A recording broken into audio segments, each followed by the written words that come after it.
Hello, welcome back.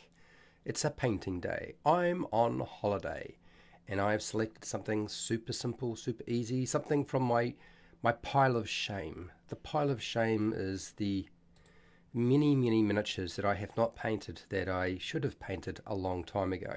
And that is the Wraith from Castle Ravenloft, as it happens. And I will probably only need about 3 brushes for today, which is quite handy. In fact, really good because I usually only use about 2 or 3 brushes anyway. In any case, I'm going to put up a poll. Feel free to grab your miniatures and your brushes and paints and paint along with me. And oh, we've got a bit of an ant. Come here, ant. Yeah, gotcha. All right. Okay. I'll put up this poll. Grab your miniatures, your paints, your brushes. Get yourself ready. Get comfortable. I'm going to chat along as part of the live stream. Talking about whatever you want to talk about. I'm probably going to talk about the Sorcerer, but I think that's quite a quick discussion because a lot of the things I have to say about the Sorcerer you probably already have guessed at, and I've kind of already talked about in the past anyway. So yeah, I'm on holiday, and let's crack in and just I'm going to chill out for a little while. So there might be some pauses here. Hi, welcome to How to RPG. My name is Fred Wheeler and today I'm on holiday and I'm painting the Wraith miniature. The Wraith miniature is from, as I had mentioned before, Castle Ravenloft, and yes, you'll find a link to that if you're wondering where to find it. That's not a problem. So right now these miniatures were translucent. I had to actually spray them. They don't come like this. You actually have to do a bit of work beforehand. Also, when you're getting your miniatures, there was not a lot of cleanup to do. There was just one place where I needed to sort of do a bit of work. I couldn't really see seam lines. Now that I have primed them, I can see the seam lines now. So it's a little bit of a pain, but they're not too bad. In any case, I used a spray-on primer to make sure that this would actually hold paint. The primer I got is quite a high quality, very fine. You don't lose the detail when you use it, which is quite useful. In any case, I'm going to be using my standard brush mostly for today, and I will be using a lot of detail work, but a lot of colors just to get on right now. And we're going to start with black, and I'm going to be going with the robes. I'm going to go purple, black at the base and some other areas, which I'll do pretty shortly. I'm going to use Vallejo for that. And then I'm going to use blue and a lighter blues for the actual face and hands. So I'm going to kind of paint it to the way that you see in the thumbnail, if you were wondering. I wasn't going to do them all different. I mean, I could, but I probably won't. So let's get started. Let's get some black out. This black is a lot thicker than the Marvelous Pigments one. So I hopefully I don't have to water it down, because I always have issues when I try to water it down. Anyway, let's grab the first one and move these guys out of the way. So I do the base, around the base, then I hit the rest of the miniature in various places. So in here it's going to be black. I'll get that there. I wanted this deep recess here to be a dark colour. So I'm just going to paint in there first. So as you know, Wizards of the Coast is doing their thing with the update for Dungeons and Dragons 5e, and so I thought I would sort of discuss some of the things that I would do with the Sorcerer, for those of you who are interested. And they're actually doing a lot of things that I would have already done with the Sorcerer, which is kind of good to see. So this inside sleeve section, I'm going to go dark here as well. It may not stay dark, but it is for now. And there we go. So you can see I'm not really, this is a standard size brush. I'm not doing anything fancy at this present time. I'm just doing the darker areas that need to be black. And then down the bottom, which is going to be pretty easy because it's just basically the base. And we'll paint that in right now, and then I'll do the next one. And then move on to the next colour. Very simple. So when I was looking at the Sorcerer and what I would do with the Sorcerer, the first thing that comes to mind is and I've been saying this, ditching prepared spells and ditching spell slots. Now, they're not ditching spell slots, but the way that spells work are a little bit different. I think the Sorcerer had suffered less from this than anything else, but there has been a slight adjustment. For me, I just don't want to have to worry about it. Just give them all the spells on the list. When they get access to spells of a certain level, they just get access to all those spells. You don't have to prepare them. You just use from whatever there is. Now, I know this means that makes when you increase the number of spells that a spellcaster has access to, you make them more powerful, and that's absolutely true. But if you do that across the board, the only thing it's affecting is not the other spellcasters. It's going to affect the marshals, because the marshals don't have that huge variety of spells that spellcasters do. So how do you sort of compensate for that? Wizards of the Coast is currently sort of operating under the assumption the best way to do that is to have the spellcasters doing less damage. But not all their spells are like that, so people just wind up taking a spell that's, you know, mostly going to do what they want to do anyway in terms of damage output. But if you're playing a caster, you're probably not about damage output, you're about controlling the battlefield, so that's a little bit different, and you're also about solving problems. Because one of the reasons why I like playing a wizard is because there's so many spells that allow me to solve problems outside of I don't have the gear for it. Things that I just wouldn't be able to do with equipment or even with a clever idea. And one of the most important ones is being able to communicate with the monsters and NPCs. Probably the top of my list. So something like comprehend languages and and tongues are high on my list as priorities to grab usually, rather than other spells. I don't know how you approach that, but that's sort of where my head is at. Okay, we are going to go in here. It's going to be a quiet day, I can see. People must be busy today.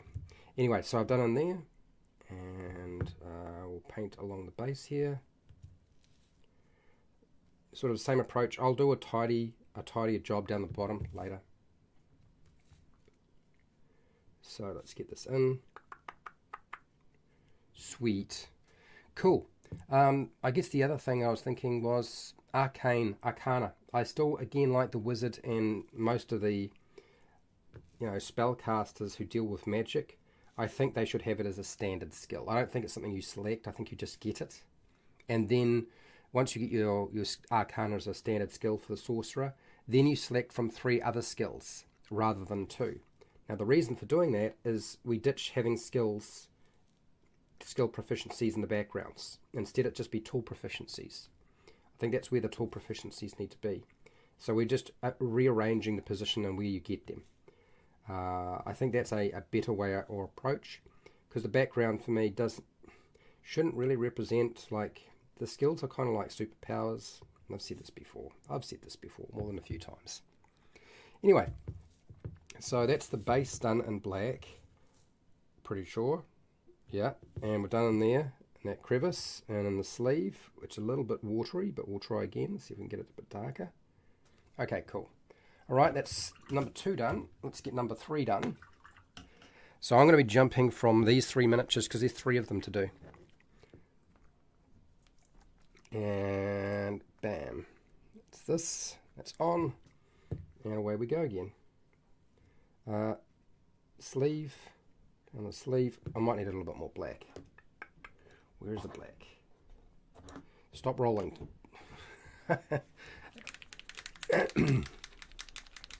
Now, also, I mentioned this with the wizard, but I want to expand the sorcerer's cantrips to 16 at level 20. So I think they would get about 9 cantrips at level 1, rather than what they currently get. So they get quite a few more. There's a little ball bearing in there, which is kind of helpful. It rattles around, helps mix the paint, make sure that it doesn't go hard in there. Well, I can't really do that, but it does help mix the paint. Okay, this is mostly dry. I'm just going to grab this. I need some water. I'm getting a bit thirsty already. Okay, let's go again. Let's let's go into the crevice in here. Let's whack it on pretty quick. I don't really see I need to muck around with this. I'm pretty sure it's going to be, I mean, I will tidy up with the purple after anyway, and the blue on the face. That'll all get sorted out. So yes, back to the sorcerer. Access to a mage tower or some sort of sorcerer sanctum. I was thinking with the sorcerer, I was thinking it might even be nice to have access to a mage tower or an extra dimensional space. Like I had mentioned that I think that the warlock should get like an extra dimensional space, like a secret sanctum. And I like the idea of giving the sorcerer a secret sanctum option or a mage tower as an option. I'm not entirely sure how this is supposed to work in terms of like how it would look, because I want it to be a bit more distinctive. I haven't nailed that one down as an idea yet, but I'm working on it, and I'll be working on it in the future anyway, in some live streams in the future. So I'm just doing the base black because it's just going to be easier, and then I will be doing a lot of purple and blue today. I'm just getting in the black now because it's the darker colour. It's always smart if you're working with dark colours to start with the dark colour first, right? So, and I don't need to paint the entire thing black, so that's fine too. Just the areas where it needs to have it. And that looks pretty black to me. Black's in the right place. Okay, cool. Let's put that aside. So that's number 3 done, and we did the black. Still got a little bit of black paint left, so I can come back if I need to and tidy things up. Let's move on and do the next big colour, with the one that is partly dried. It's not completely dried, and I'm going to be using purple. So this is a Citadel paint. I do not recommend buying Citadel paints, but it's the only really dark purple I have currently. I find Citadel paints to be prone to all sorts of problems. 1, they don't mix very well. 2, they go off really fast, and they don't have a dropper bottle. They have like a lift-off lid, and you wind up with paint on your fingers and paint spilling everywhere, so you've always got to be very careful when you do this. And it's very easy to knock them over, and because they're constantly open and exposed to the air, the paint just dries up faster because it's always open. You know, the cap is not back on. So I'm going to put out a bit of paint. This is really thick, so I'm going to have to water it down. A little unfortunate, but that's to be expected with Citadel paints. Yes, if you want to buy paints, best paints to buy are not Citadel paints. You're probably better off with Army Painter, Vallejo, something in a dropper bottle. Just because the paint just doesn't go off so fast. Anything with a cap, even in a tube, can be a pain. Dropper bottle's always a better option. At least with a tube, I guess you can put the lid back on. That's one thing to consider, right? Okay, so we've got a lot of paint on the brush. I'm going to take a lot of it off, but so I'm just going to paint the whole thing purple in this dark purple. So I'm going to start with the back of the miniature because the front is not dry yet. So let's just see if I can get most of this. I should be working in a larger brush actually. Let's just crank it up a little bit. That's going to take too long otherwise. Larger brush is going to be a bit better option, I think. So we'll do that. So yes, some sort of secret sanctum or a mage tower or something else that's a bit more distinctive for the sorcerer, I think would be a cool idea. We'll be working on that in the coming months. How's it going, boss bully boy? Hey, excited to see this one. And Corporal Undead are always a tricky. Well, I don't know. Are they? I actually think the Undead are probably easier to paint than some of the other miniatures out there. Now this brush here is, as you can see, the bristles are all but destroyed. This is a really cheap brush, and I literally just use it for just putting paint on. That's really the only reason that I use it. It's not because it's a good brush or anything like that. It's just cheap. Also, access to followers. So followers, mages and sorcerers. I want them to be able to get those about the time, or at least slightly after they get their stronghold or whatever, something like that. I think that would be fun. So I'm going to paint the back of this one. I'm going to come back to the front and use a different brush for that. So we'll do the back of this one now. And we'll use this brush here because it's just going to be faster. So yeah, those were my ideas. Now, my intention is not to have followers be going into combat, because that is actually a great huge hassle for a game master or dungeon master when they're trying to run the game, because they have to rebalance everything if you have extra individuals. So I know I'm going to have to put something in there that sort of states that, you know, they don't necessarily travel with you, but they do other things. So they do have a purpose. I know, like, people will say, "Oh, what's the point in having them?" Like, not everything needs to be about helping you in a fight. You don't need a lot of help in 5e in a fight. You know, the vast majority of the stuff that you have is so good anyway. You don't really need to focus too much on that sort of thing. So just an idea in terms of how I would approach it. Right, so that's the back of that one. I'll do the other one. So I'll give it time to dry. I'm going to have to put out some more paint and then thin it down again. What a surprise. Okay. So yes, and then legendary magic item at level 17.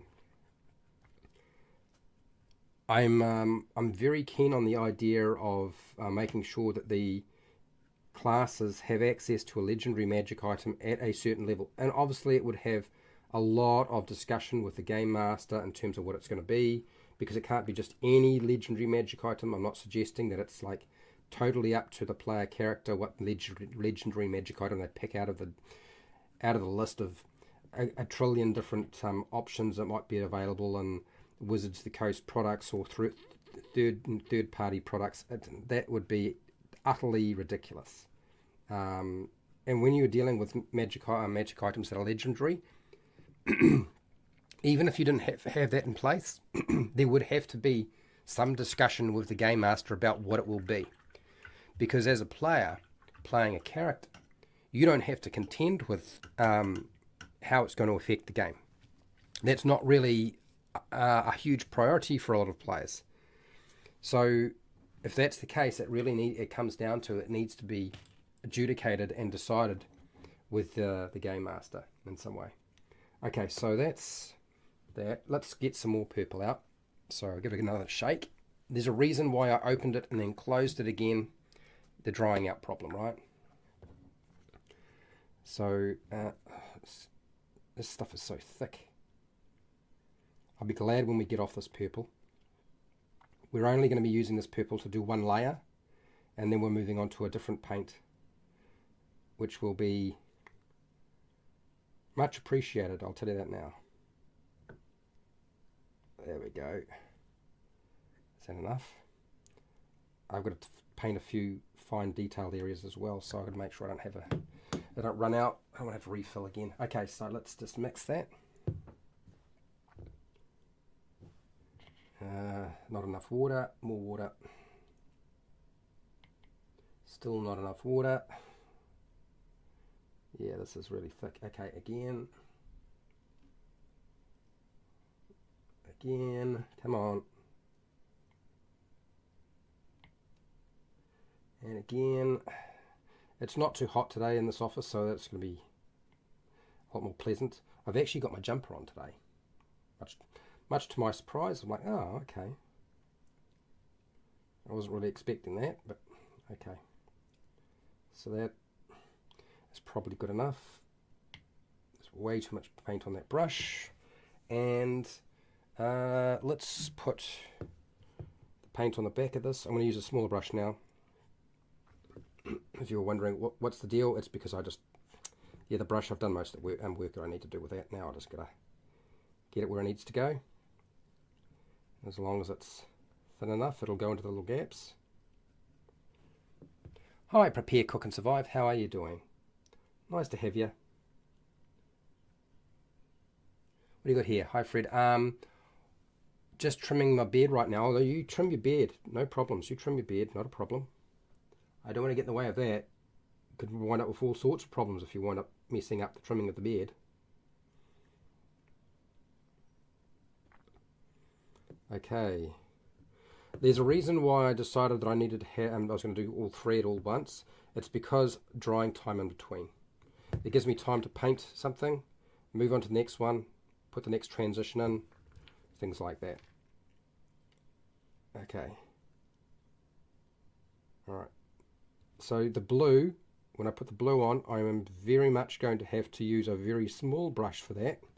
And this has actually got still black paint on it that's wet, so that's going to be a bit of a hassle, but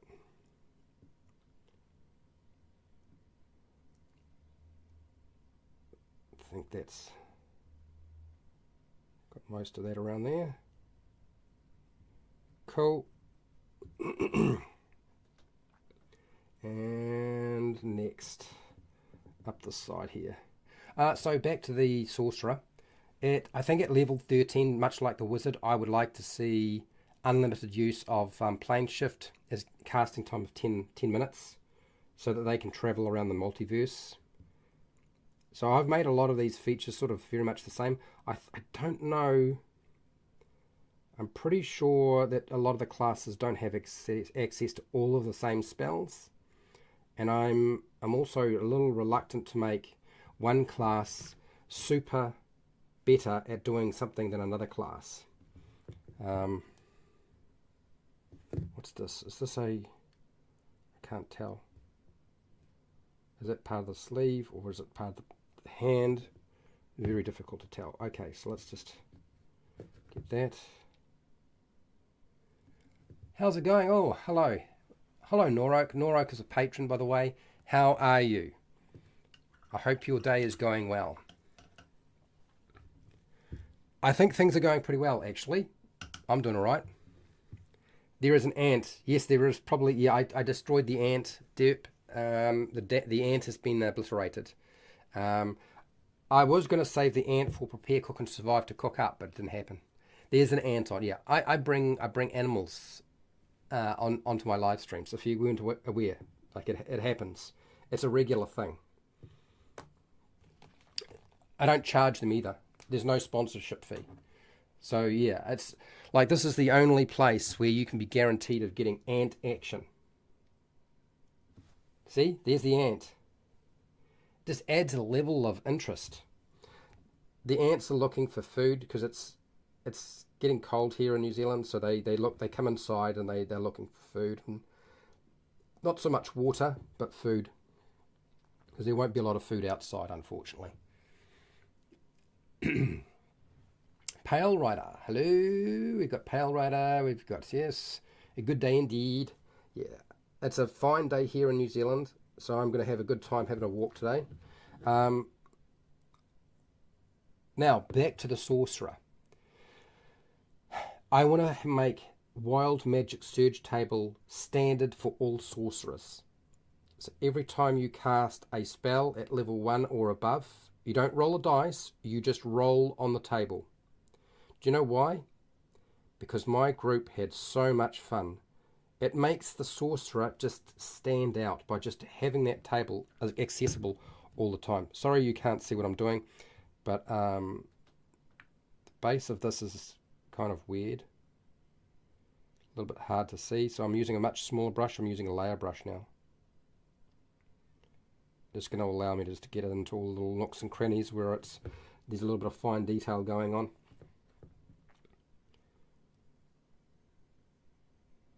And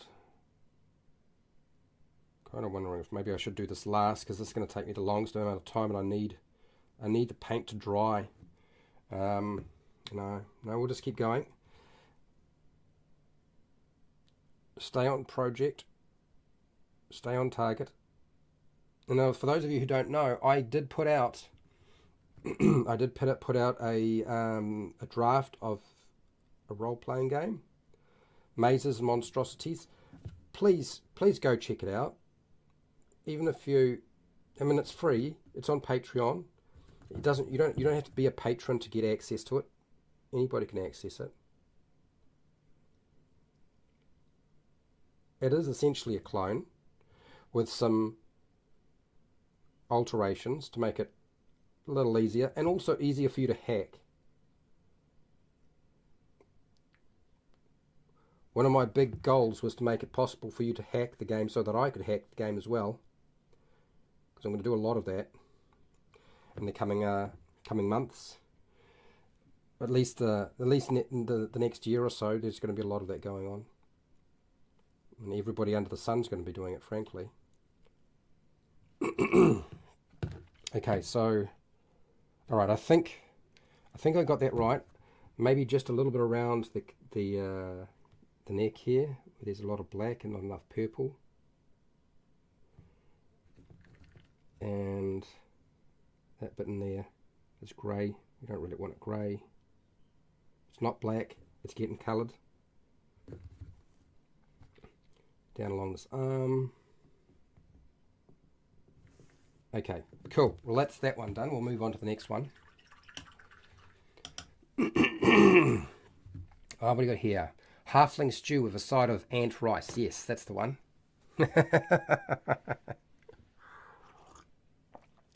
You think the wizard ought to have a mishap table? What things different sorcerer surges and wizards have mishaps? Well, I haven't decided what the wizard mishap table should look like, but I think the sorcerer... I mean, I'm not suggesting that we use the wild magic sorcerer surge table as it is. There may be some refinement required. I think that's certainly a high probability that it probably needs a bit of a revision, because most of the stuff on there is not bad. But I mean, we don't want to make it unplayable either. But I think there's a level of randomness to the sorcerer that I think needs to exist. Like, you know, that it's not so much chaos magic. It's like the sorcerer is dealing with raw magic, so things can get out of hand very quickly. They don't spend a lot of time studying everything to make sure they get it right. They're much more natural in terms of their use of it. So that was what I was thinking. Hi Phil, how are you doing? So yeah, Phil, I'm just talking about the sorcerer and how I would adjust it if I wanted to improve Dungeons and Dragons 5e, but also too, I wanted to be able to build it in such a way that it would be used with say another system or an older version of D&D. I'm still not completely sure how that's all going to look, but we'll find out in the coming months when I start doing it. We can't be that far off from me starting that process anyway. I think it's like, is it 2 weeks? 3 weeks, maybe 3 weeks, and then I start that process. So yeah, just trying to get the purple on, and then I'll be a lot more careful with the paint going on when I deal with the face. For those of you who were wondering, haha. Dungeons and Chronics, hello, how are you? Jervis. Oh man, my voice is starting to go already. It didn't take long. Jeeves is here. Hello, Jeeves. How are you? I hope everything is well. Now you... so I was having a chat with somebody yesterday about different fan-made content that was available. And I was explaining that there's a problem because sometimes the PDFs aren't very good, or they're hard to get to download in a nice format. And unfortunately,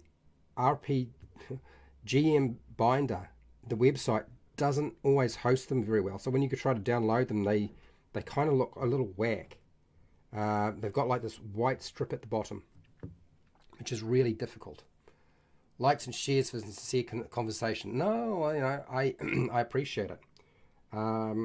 So I had mentioned to them, because they were talking to me about how they had run a table with my draft of the mazes and monstrosities with some kids.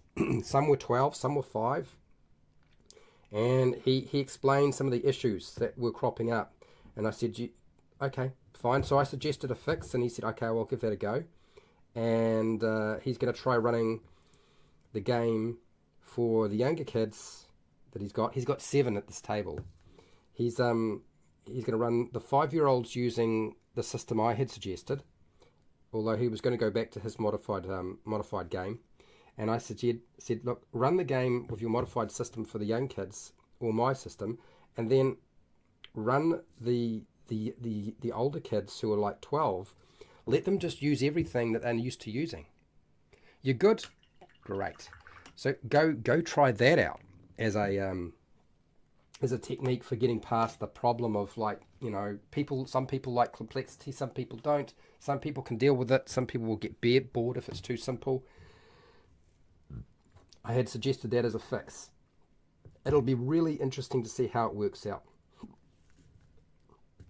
Anyway, and I had then mentioned, you do realize, because he was talking about some of the things that the kids were doing, you know, I said, you do realize there is a My Little Pony 5e document out there. You can play My Little Ponies and ponies it is played as a pony as such, as a character. And he said, I've got miniatures for that. Where is that? So I've now got to make it obviously aware of where it is. So I'll let him know on Patreon. I'll send him a message. It is something that will be popping up. So yes, my continuing attempt to, if I can't get you to make your own stuff as homebrew, I'm going to point you in the direction of something that somebody else has made that's free. And yes, and if I can't convince people that maybe to give a different game a go, which there's a lot of that going on right now. If I can't convince you of that, I'll just point you in the direction of something that's a 5e compatible and somebody's made that you can use, and you don't have to spend any money. I'm so naughty. I'm a little naughty. It just amazes me that these things exist and, like, just nobody said anything about them. I just don't see anything anywhere. Anyway, back to the Sorcerer. Membership in a magic guild. I think that would be super fun. I'm going to come back to this and do the detail on that because I feel like this paint is drying too quickly. And so I'm going to wet it up and move it around a little bit and get the other one done that hasn't got any paint on it in the front. So we go. This is the problem with some paints just don't go on well, and I feel like Citadels are like that. My mate runs what's an MYP RPG? Seems mildly odd as he is 35, but he loves it. Friendship is magic, I guess. A My Little Pony. So the expansion that you're looking for, people, if you're looking for My Little Pony, which you probably aren't, but I'll let you know where it is now. Google 5e PDF Plane Shift Equestria. Try that, and you'll find it. And if you don't want to find it, make sure that you never type in 5e PDF Plane Shift Equestria. Oh dear. Okay, I had to mess with you just a little bit. I just think it's funny. Anyway, to each their own. Everybody wants to play their game the way that they want to play it, and that's fine. Nothing wrong with that. Okay, so this is working fine. I just gotta get this paint on, and it's better than I'd hoped. Around the hand. So I am right now. You might notice none of this is. I'm not really being that careful because there's just no point at this present point in time. I can be careful later, but right now, careful is not the task. The task is get the paint on. Oh, MLP, My Little Pony, right. My phone decided to correct it. Oh, yeah. God, I hate it when my phone does that. There are times when I've typed in polls on my phone rather than on my computer, because I'm at my phone rather than at my computer, and I've had to redo the poll because it's been so whack. There have been other times where I'm like, oh, I just can't be bothered. I'm too tired. It's 11:30 at night. I need to go to bed. I'm not going to do it. So I'll leave it up, and somebody will comment and like, what's going on with this word here? That doesn't make sense. And I'm like, oh. Autocorrect. Darn you, autocorrect. Anyway, so membership to a guild. And I think guilds are, I mean, the reason for putting a guild in is to give them access to other things outside of the norm. I'm also having to think really hard about, like, if I give the spellcasters all these really cool tools and all these abilities to access things that allow them to travel so easily, how do I stop the marshals becoming sort of left behind? Because obviously the marshals going to have a lot more stuff otherwise, right? Otherwise it doesn't work. Anyway, I'm just going to wash out my brush. Now I'm going to go to a smaller brush now, and this is a very fine brush, and this is the layer brush again. I'm going to have to put more paint out. Oh, it's dried up so much.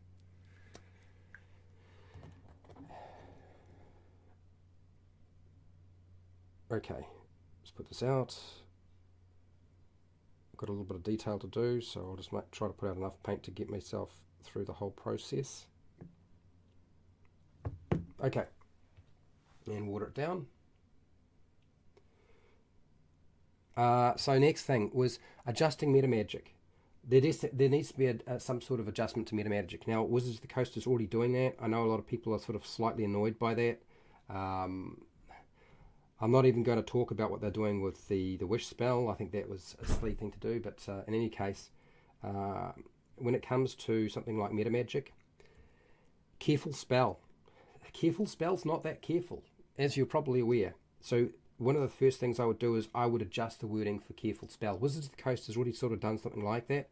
I think the easiest way to deal with careful spell is to make sure that when you use careful spell as Metamagic, you can exclude your allies from the effect, so that they don't wind up getting obliterated. Now, the saving throw is one thing. I'm not sure if I agree with keeping a saving throw as being part of the factor, because that doesn't seem that careful. There's always also a problem in the fact that, okay, it's trying to duplicate one of the features of the evocation wizard, and when you try to duplicate another subclass or class's features, you kind of step on their toes. Really obvious, right? This is not stuff that you guys don't know. You know this. So I'm thinking very hard about, like, does it even need to exist? The other thing is Quicken Spell and Twin Spell. I think both of those are a problem. Twin Spell and Quicken Spell, whether no matter which one it is, either they need to be nerfed heavily, or they need to just go. They just need to be removed, because they cause so much trouble. And the way that I see the game sort of progressing in the future, I actually think that elimination from the game completely is much smarter. Even if you increase the cost, like, no-brainer is to try to use Twin Spell and Quicken Spell more often. Being able to cast more spells is always a good thing. So yes, that was where my head was at. I don't think that's a very popular thing to do in terms of players who want to have more stuff, but I certainly think it needs to be to occur for the Sorcerer. Otherwise, it's just another thing that causes problems. Also, like the idea of ditching Sorceress Restoration. I think Sorceress Restoration is a nonsense. For the level that it is at, I think it's a joke. It needs to be replaced with something completely different. I haven't decided what, but it needs to go. People don't like eliminating things from games is a problem, even if it's better for the game. That's very much the case. And this is what, unfortunately, Wizards of the Coast is finding, is that they suggest a fix. It doesn't get a good score. And, of course, because they're kind of basing everything they do off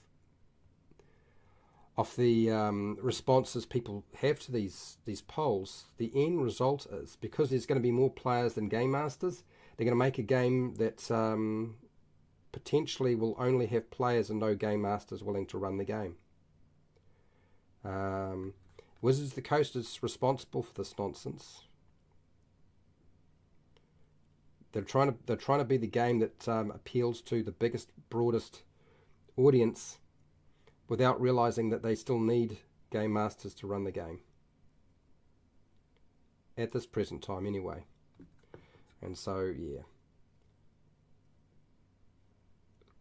I think if you replace stuff with something that's, still useful, that's one thing. But yes, it's always a problem when you take toys away from people playing a game that they had before, that they like the idea of having. I'm not even going to tell you just how much I despise the idea of the modify and create spell option for the wizard, because it's trying to take away from the game master the ability to actually have those. People say, oh, how come, I want to have spells named after me, like, Mordenkainen and Tasha and all the rest. You can. Do you know how those spells even were created in the first place? And a few of you are probably already aware. They were created because the game master, this is Gary and a few others, they actually said, yes, you can create a spell. What's it going to be called? So they created spells for their characters. Game masters did that. Even his son has a spell named after one of his characters. So this has never stopped people from making spells. It's just people have sort of, I guess they've kind of not realized what's going on with that. Finally, the 5e Reddit always wanted. I don't follow 5e Reddits. I don't follow Reddit at all, generally, mainly because it's a poisonous cesspool of puke. I don't know. I'm sure that some good can be made out of it, but my view of Reddit and what goes on Reddit is it's just awful. I mean, obviously a lot of the social media stuff is just getting more and more toxic, but my gosh, when it comes to Reddit, I don't like going there.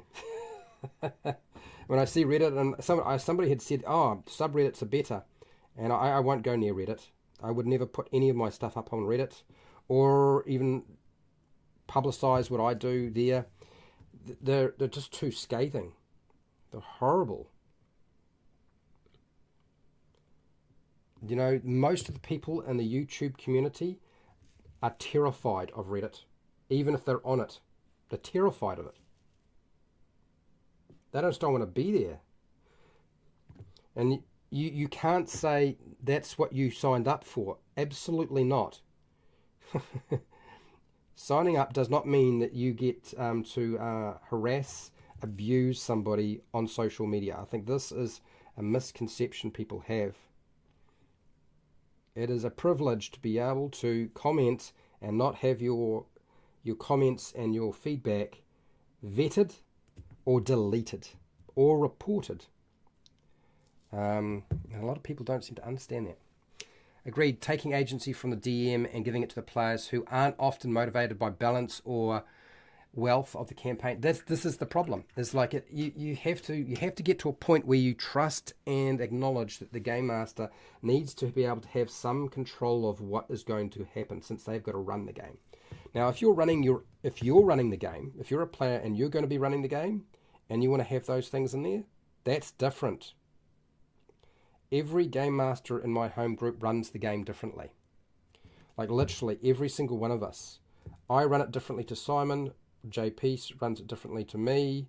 Kirsty runs the game differently to me. John runs it differently. I don't think Cajun's dungeon mastered yet, but we'll get him there, don't you worry. But most of us in that group that I have, we all take the role on at some point, and none of us do anything exactly the same as anybody else. Sometimes we do, but quite often we don't.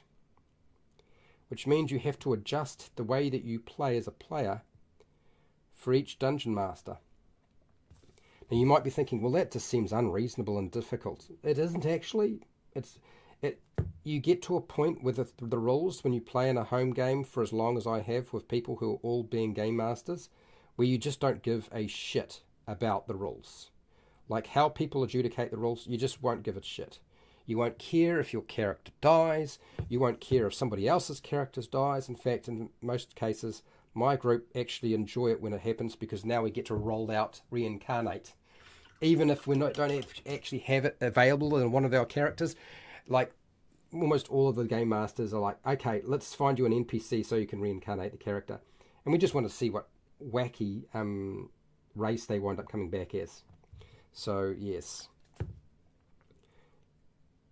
It's always fun to have some things going on.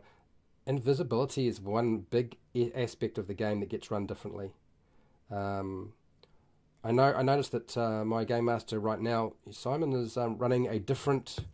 He's running inspiration slightly differently than I've seen done before. I mean, I've used a couple of different approaches with inspiration, but so far he keeps changing it up. We get a slightly different sort of thing every once in a while, and he's like, I'm going to try this now. And we give it a go. I think he's definitely onto something with whatever he's doing. Because it's we are using it a lot more. I think maybe that's just because the fights are harder. Okay, right. So that is that colour. That's purple. Let me just check to make sure I've got all the bits and pieces done that I needed to. Also, I still want to give the Sorcerer access to riding mounts at some point, but I would think I would limit that to horses, camel and mule. And I don't mean like a fighting mount, because I don't really want them sitting on a mount and casting spells. Unless we make that like some sort of feature. I mean, I could make it a feature at some point that you would select or not select.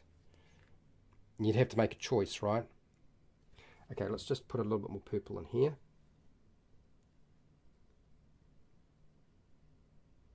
Okay. Sweet.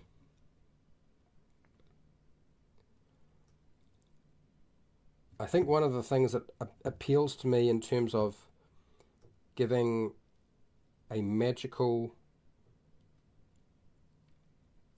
sort of fortress, or so, you know, sanctum or instrumental space for a sorcerer, is because they don't have to build it. It's just magical. Like it's, I suppose we can. It's like the Superman's fortress, solitary, fortress of solitude. It kind of creates itself. Maybe that's the solution. Wouldn't that be fun? You get when you have a sorcerer, you get a crystal, which you have to throw into water, like the original the original Superman movie, and it actually creates your fortress of solitude. I kind of like that idea. That's really interesting. Why didn't I think of that before? It's very chaotic. It's very sorcery. So you would have to make the crystal or imbue the crystal in some way, and then you'd do it. That'd be cool. I like that idea. Having beasts panic around magic would be a great mechanic. I think. See, you know, Phil, I'm not into mechanics, but so for me, the mechanic would be simple. If you get into a fight and you're on your riding horse or you're riding camel or mule, it panics and runs away, so you can't engage in the fight. You'd have to get off the mount. It would always run away. And that's what normal animals do. If they're not trained for battle, they would just run away. It's one of the issues that I have with 5e with mounted combat. Whereas you can ride you can ride a riding horse apparently into a battle, and because there isn't quite enough guidance around it, you always get that, oh, I can ride it into battle, but I can't actually have it fight for me. So be it. Yes, get it. Okay, so I don't want to use here Ethereal Blue. I'm going to do the hands, the face now, and this is just to get the basic colour on.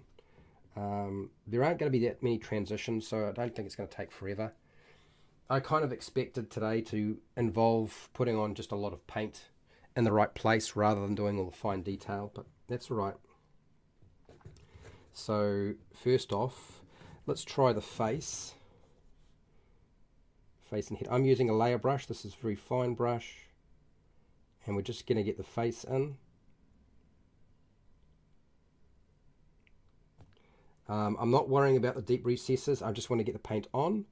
I can use a wash to deal with the deeper locations later. And down part of the neck, I think, as well.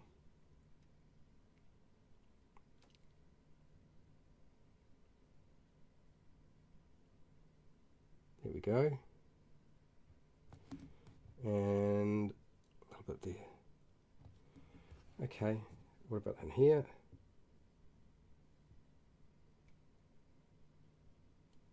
Okay, so that's that bit. Cool, that's done. It's kind of like going swimming. Like fighting underwater would be impractical in armor with a weapon generally. You'd just die. You'd struggle to maneuver. You'd run out of oxygen fast because you were moving so much weight around, and you'd be prone to just panicking. I think that's a far more useful depiction of, oh, I'm underwater and I'm going to fight. You will panic. Unless you can breathe underwater and you have a swim speed, it would be a very difficult process. Okay, let's just get a bit more paint on here. Back of the hand and fingers.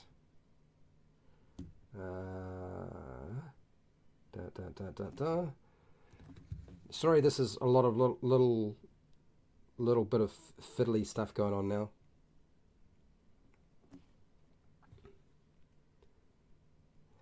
So I've been thinking very much about how to contend with some of the things on my channel, and I've decided that there was two choices, I think.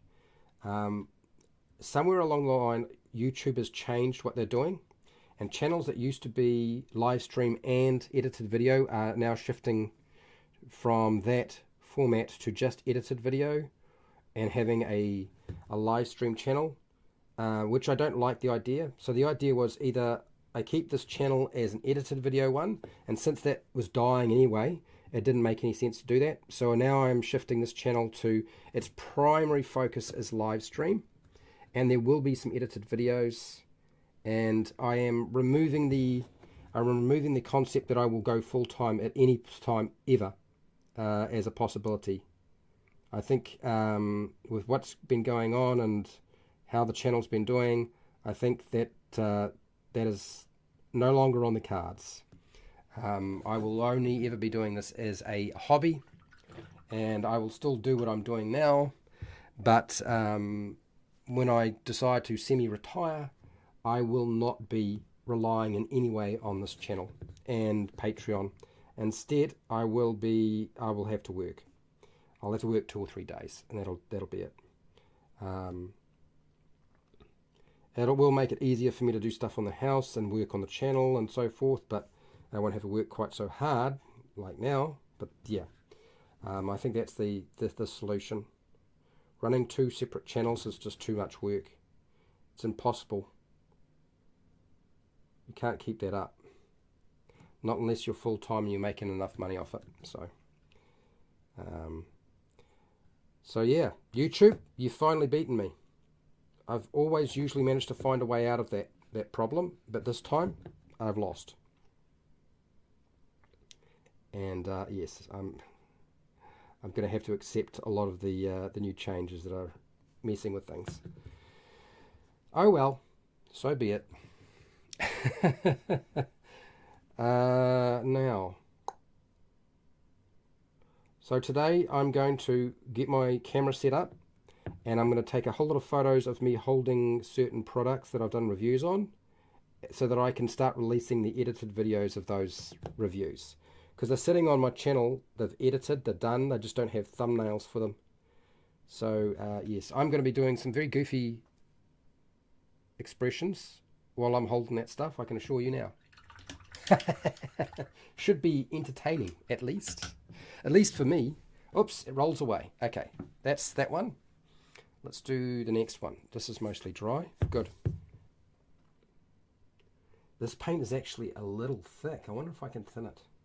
I've always had almost no success thinning these paints. This is actually the Ethereal Blue. This is a Nolzur's Marvelous Pigments paint, which is an army painter paint, and usually they don't go on that thick, so you're all good. But this one's a little thicker. Usually they go on really, really thin. We'll see. Okay, not too bad. Let's do it again.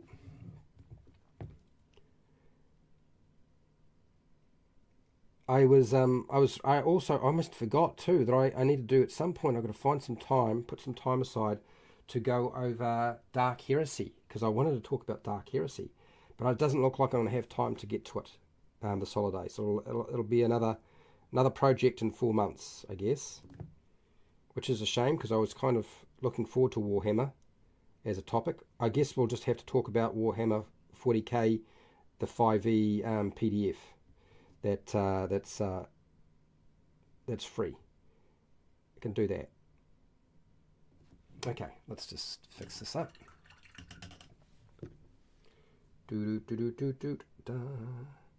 Oh, and on the news front for the Game Master Roundtable, for those of you who watch it on Wally DM's channel, that I'm part of. So I sent out the original email. I had said that a lot of people wanted on, and it's just the problems just keeps growing.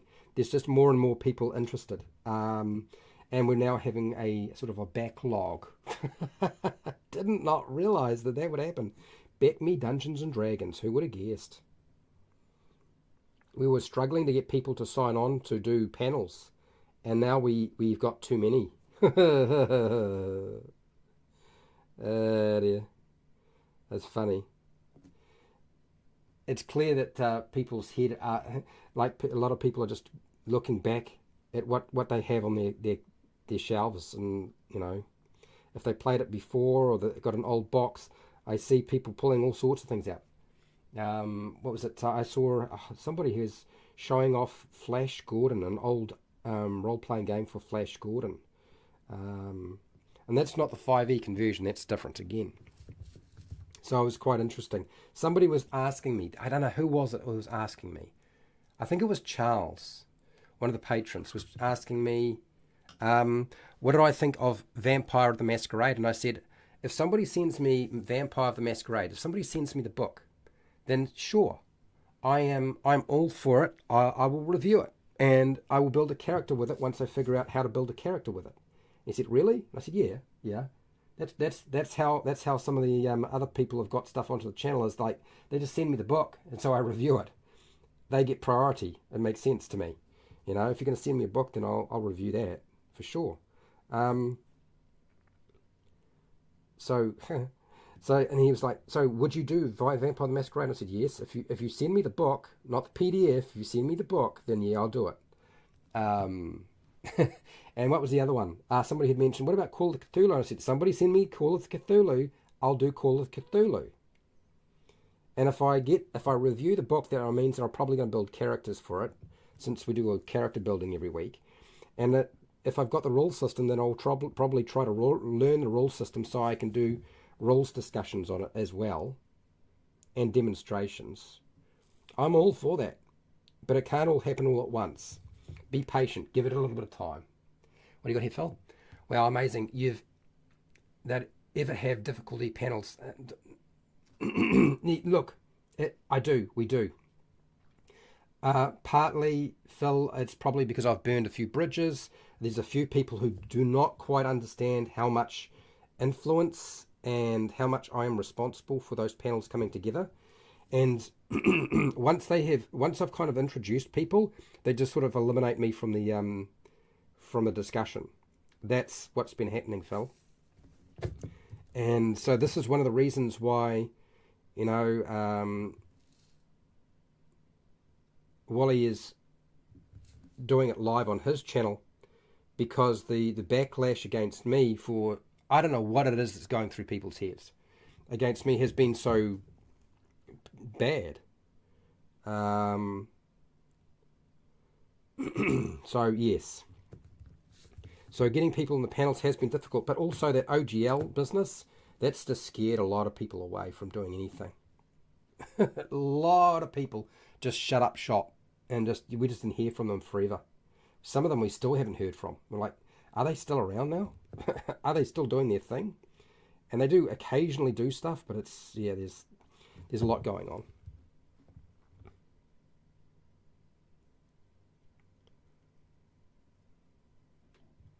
Okay, this is more interesting.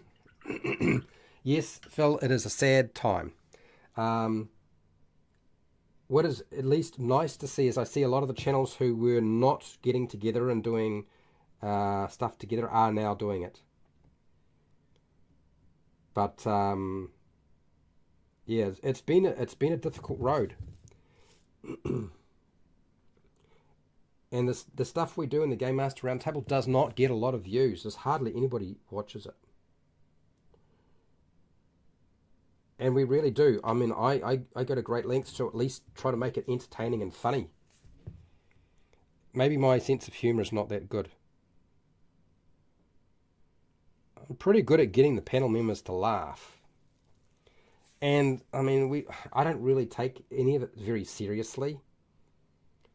So, when we have panel members who come on who are quite serious and, like, it's a strange mix, because then they have to contend with myself and Wally, who aren't that serious. We're much more comfortable with just hamming it up. And we don't script anything. We just do it. We just do it. We just do it. Anyway, doing well. It is top of the hour. I'm going to keep going for a little bit. Well, I had no idea how much exodus there must have happened. So I'm so steeped in the Wizards of the Coast IP, I have not noticed. Yeah. So it's been rough. Some people just went back to business as normal, and some people didn't. But anyway, so I'm really looking forward to what winds up happening. The fact that there are so many people really eager to jump in has been good. I have noticed that there's a collection of people who either want to go and play Bet Me, or they want to play Shadow Dark. Somebody had mentioned Shadow Dark, Morkbork, or Pathfinder 2nd edition. And I think the bigger channels are going with Pathfinder, because it's a crunchy system. So I did send out some invites to Colby from D4 and Mr. Rex, but they're all playing Pathfinder right now. They're still playing D&D 5e, but they're playing mostly Pathfinder and 5e rather than the older systems, which of course are very focused on the Game Master rather than giving players a lot of control over what they can do. So it's a different sort of way of thinking, isn't it? For me, I don't mind, because, as I said, I've had to adjust for so many different game masters in my home group now. We're kind of used to all of that sort of stuff now. It's not an issue. It's a non-event. So what do people think? Is the general concept in the thumbnail the right way to go, or do you think this is going to wind up working out really badly? I mean, to be fair, most of this work here is probably going to wind up being, what's the word? a dry brush and some very fine detail, and that's really about it. Beckme has everything and decades of fan-made content. Yes, it does. What was interesting is that there was a discussion about all of the different supplements that were available for basic, and Wally was like, too much to deal with. So Pale Rider, we were like, yeah, tone it down. We're just dealing with the red box. We're just building a character from the red box. We're not going to go too silly with this whole thing, because I haven't even played it. Neither has AJ Pickett, and so those people who have played it, they might be able to deal with that. But it's also, poor Wally hasn't actually run a game of Beckme in years. It's been so long for him, and he's really nervous about the whole thing. So it doesn't make it easy for him. So that it's easier for us to just, we'll use the red box only, rather than every option available that's ever been made. It's too much to deal with. So, and we really it was sort of. I was thinking it would be good because, one, I get to learn how to do it. I get to play that game.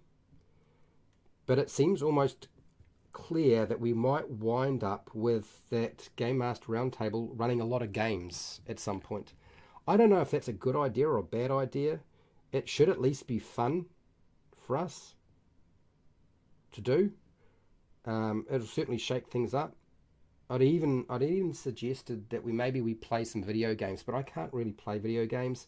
And if you play video games online, you really need to have a really strong machine, and I feel like that's just going to be too much of a barrier.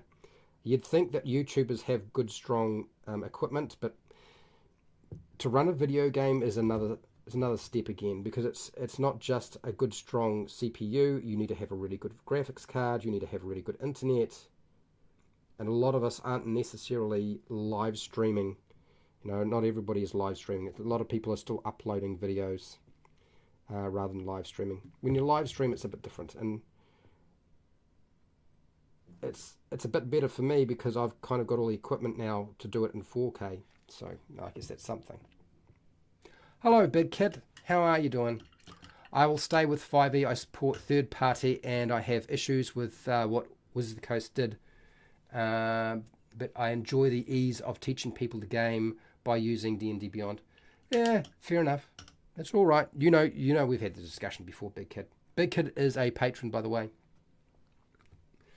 And let's get this on the next hand. Let's do the next hand. So I am getting close to the end of my holidays, people, and it'll be back to normal, which I'm kind of not looking forward to. I'm going to be honest. I am not looking forward to going back to the grind. 12-hour days does not sound that much fun to me. Okay, all right. So I need a bit more water on this. It's not going to work. Well, this is a great about Beckme box set is that they tailored it to the levels of the box set it covers. Yeah.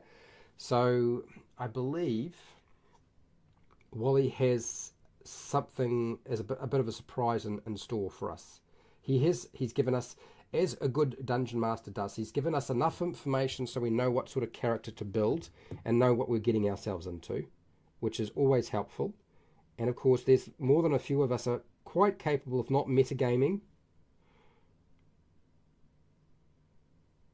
if we wanted to. The vast majority quite capable of not metagaming. They know the deal. So it'll be a fun time, I'm sure. And for those of you who are familiar with the red box, you'll probably notice what's going on there pretty quickly. Right, so that is that colour. So I'm going to give that a quick wipe off. I'm going to shift to a large brush. So what I've done is I've done the blue, but I can't do anything else with the blue until I deal with the purple.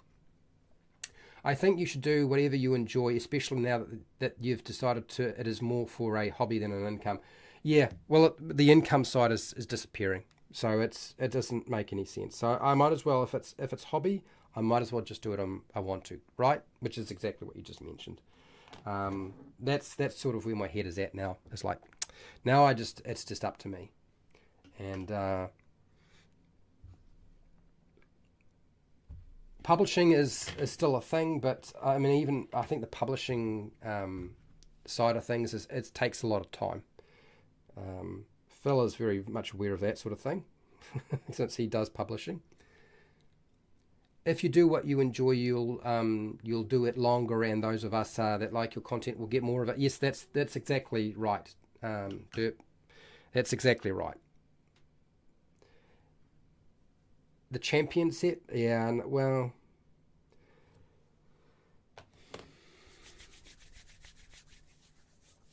right, now let me just grab the next one. I just want to see which one is the driest before I start doing this dry brushing. That looks like it's got a little bit of wet stuff on it. Wet paint. No, we'll leave that. That's probably not ready yet, so we'll put that aside. Okay, now we're going into the Army Painter or D&D paints. This is Purple Worm. I'm going to use this and I'm going to dry brush on. That'll get most of our cloak covered. And it will, of course, the paint will wind up on the hands and the face, and then we'll touch that all up anyway. It won't matter. You might be thinking, oh, we should have painted that last. Actually, honestly, it doesn't matter, because we're going to be putting so many other layers of paint over there. It'll all disappear eventually, so it won't matter in the slightest. So let's put out a bit more. There we go. Sweet. Where's this? Okay, put that there. So I got these paint. I didn't actually have to pay for these paints. So I actually got them from Gale Force 9 years ago. I asked them to send me the box when they were doing D&D stuff, and things went like crazy. Of course, they don't do it now because they don't have the licensing for it. But yeah. Okay, let's see. Okay. Let's do the back. Start with the back of the miniature. Okay, so this is just to help get the detail to show up. And it's doing that. So the direction that you go is kind of important. How much paint is on there is kind of important. I think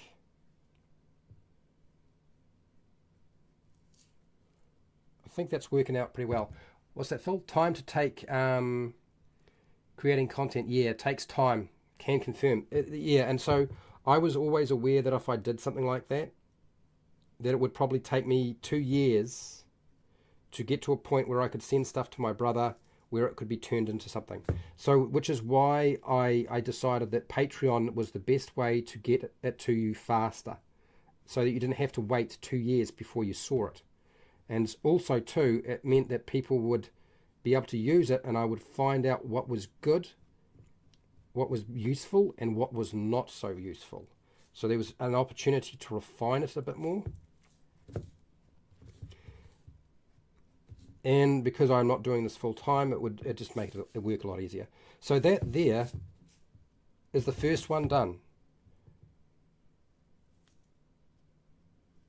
And that's probably about right. I don't think we're going to do too much more with that. That's good. Oh, sweet. This one has still got a wet patch. This one's got a wet patch as well. Okay, let's do this one. I can do the back of this, I think. Same as before. I might need to put more paint on here, but we'll work with what we've got here first. And it's all of the raised areas are going to jump out, hopefully, with any luck. I might need to put more paint on, but we'll see. How far will this take me? Oh, a bit too much there. I don't need to really... I don't know why I'm worrying too much about it. I mean, it's not like I can get it wrong, can I? Can I really get it wrong?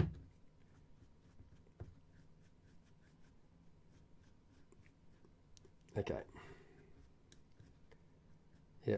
Oops, some on the face. Doesn't matter. Honestly, it doesn't matter, people. It won't matter, because we're going to deal with the face last. Face and hands will be the last thing that we touch up.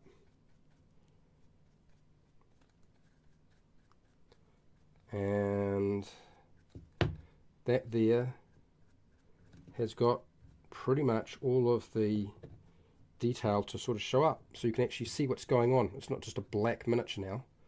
That's not too bad.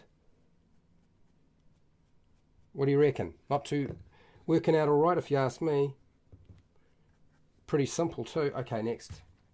I was always afraid of wasting paint, but it's taken me years to finish my my first bottles. Yeah, this is one of the things that I've discovered is it actually takes a long time to use up all of your paint. I'm only just starting to run out of black paint. I went and bought some black and some white because the white was looking a little bit wacky and the black was almost gone. And they are the paints that you use the most. I use more black and white than any other color, right? So it's like that one makes sense. But you're correct. You don't have to worry too much about using too much paint quite often. It's good to not put too much paint out because the less you waste, the better it is. But it really isn't. It isn't a big issue. Those bottles, even though they seem small, they actually hold quite a lot. Because you're not using large amounts of paint, are you? Oh, by the way, big kid, I'm going to send you a... I think what I will do is I'll send a patron message today, and I'll give you the link to the My Little Pony document that we were talking about yesterday, okay? I was actually talking about it earlier, so I will send it over to you. And that'll get the kids that you wanted to run My Little Pony miniatures with ready to go. Like, they'll be able to do it. That ought to prove to be quite entertaining for those of you who are wanting it. So I'll put the link up there. And then, of course, the video, when I do the live stream at some point, I don't know when that's going to be, it'll come up again for everybody else. But I've already explained to everybody how to find the document. But I'll make it easy for you, buddy. I will just send you a link in all the patrons, a link to the Equestria document, and you can try it out with your kids. Hopefully, you can try it out with your kids with my draft if you're still wanting to do that. I don't know. It sounded like you were preferring to go back to your own conversion, but yeah. Anyway, so that's what I will do. I'll do that today and get it out. So that is good. That is good. Sweet. So you can see what's happened. Like we've gone from a darker purple to a lighter purple, and the detail is starting to show up a little bit more because there is a difference. I can take pics for you of game if you post a video of the pony system. Yeah, just use the Discord. Put the pictures there. That's probably the best place, as you know. Okay, so I've got one more dry brush color I'm going to use. Will I, or will I take a break? I've been going for about an hour 20. I'm going to come back. I'm going to do the purple next, and then I'm going to do the hands. Nah, I'm going to go have a walk. I know what I'm going to do. I'm going to pack it up. I'm going to wash out my brush. So I'll show you what I've done so far. Fred, how many characters are you going to pre-make for the Beck Me game? No, Wally asked me to make 4 characters.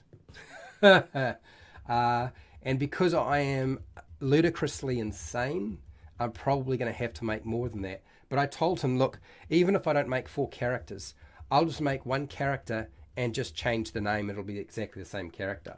And yeah, a couple of them laughed when I mentioned this. Like, you know, it'll be Vegemite the first, Vegemite the second, Vegemite the third, Vegemite the fifth. You know, very easy. Although maybe I want to up the ante, and we'll go from Vegemite to Marmite. For those of you who don't know what Marmite is, that's fine. It's a spread. Okay, yes, I will going to name my character after a spread. I don't know what I'm going to call my character. I have no idea. But I just put, you know, just put a number beside it. That's what you did in basic D&D, is you didn't make another character. You just put another number beside it. Seriously. You don't need to give it another name and build another character. Doesn't matter how fast it is. Really? Nah. Not at all. Okay, let me just show you off, show these off. So this is where we're at. You can see there is paint on the faces. It's not like I had total control of the whole process, but they all kind of look about the same, which means there's one more purple to go over to dry brush to highlight it and bring out all the details. And try not to use too much of it. I have to try to use less than I used before. And you can see that, look, you can do this. If I can do this, you can do this. And of course, we'll come back tomorrow to finish it and talk stuff. What will you talk about? Probably going to talk about the Ranger. The poor Ranger. We're going to talk about the Ranger. It's like the lost child of 5e, the Ranger, isn't it? Poor null oil. Yes, there I have some null oil somewhere, but I've got this shadow wash. The shadow wash will probably do what I need it to do. And null oil is it's a Citadel paint, and you know how I feel about Citadel paints. I mean, I have used some today, but if I can avoid it, I will. Vegemam, the palatable. So yeah. I do a bulb oil wash on almost all my minis. Okay, so one of the things I will do is I've got a bunch of minis that I need to do shorts on, but I've got this this coating. This is a Citadel paint, and it's Acrycoat. It's for covering it so that you protect the miniatures so that don't get damaged and the paint doesn't come off. So I'm probably going to do that at the end of the week with everything. And I just sit down and just paint them all, doing that, chilling out, talking about stuff. I thought that was a good idea. So yes, I'll be talking about the Ranger tomorrow, and we'll be finishing off these little fellas so that they can torment and torture anybody. And also, I'll make sure once I've done all that, I'll do the photos. I will put them up on the community tab for the YouTube channel. Okay. What's this, Pale Rider? I usually didn't even settle on a name for my character until 5th level. Yeah, Pale Rider, that's one of the things that I sort of kind of figured. Do you know what I mean? Like, do I really need to worry about that? Oh my gosh, you got my face. So yeah, so there's one. Number 2, I'm gonna finish them tomorrow and chat about stuff. Goof off. Maybe goof off. I feel like goofing off is a good idea. How do you feel about goofing off? I know I like goofing off. Let's have a look at the poll before I disappear.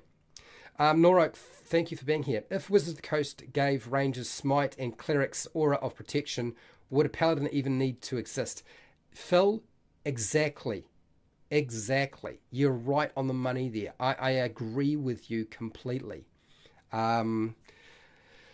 But I have some really good ideas for the Ranger. I've had plenty of time to think about it and talk with my group about what we would want from the Ranger. Sorry, I'm not in the center of people. I'm positioned for painting, not for a headshot.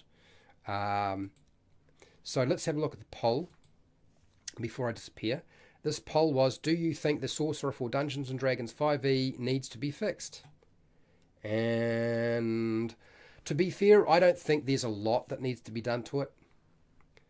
I don't think there's a huge amount that needs to be sorted out at all. So 37% said yes, they think that the Sorcerer does need fixing.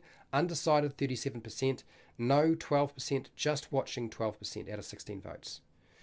16 votes was the same thing yesterday. It's got to be the same group of people hanging out with me. It's got to be the same group of people. You guys are awesome. You know, we always have a good time. That's the main thing, right? Anyway, and I always feel quite good about the whole process, so that's always nice. So I'll be back to paint tomorrow, talk about the Ranger, stuff like that. I'll chuck up that My Little Pony stuff on the Patreon for those of you who want it, and if those of you can't don't have Patreon, have me up as a patron, then just Google, Plane Shift Equestria 5e. Yeah, there it is. Anyway, thank you to my patrons. Thank you for everybody who took part in the poll today, and everybody who's been chatting with me. I really do appreciate it. It's nice to hang out with people and be able to sort of relax. That's sort of where my head is at. Okay, uh, and wherever you are in the world, whether it be the morning, the afternoon, the night, or the wee early morning, please look after yourself, your family, and your friends. Be nice to your neighbours, provided your neighbours are not wraiths. If your neighbours are wraiths, run screaming like a mad thing. That's always the better to do. Run like a screaming mad thing away from them, because wraiths are bad news. If you've got neighbours who are wraiths, I mean, I don't know what you were doing when you picked the house that you decided to live in. Any case, hey, till next time, keep rolling those 20s. Thanks, Phil.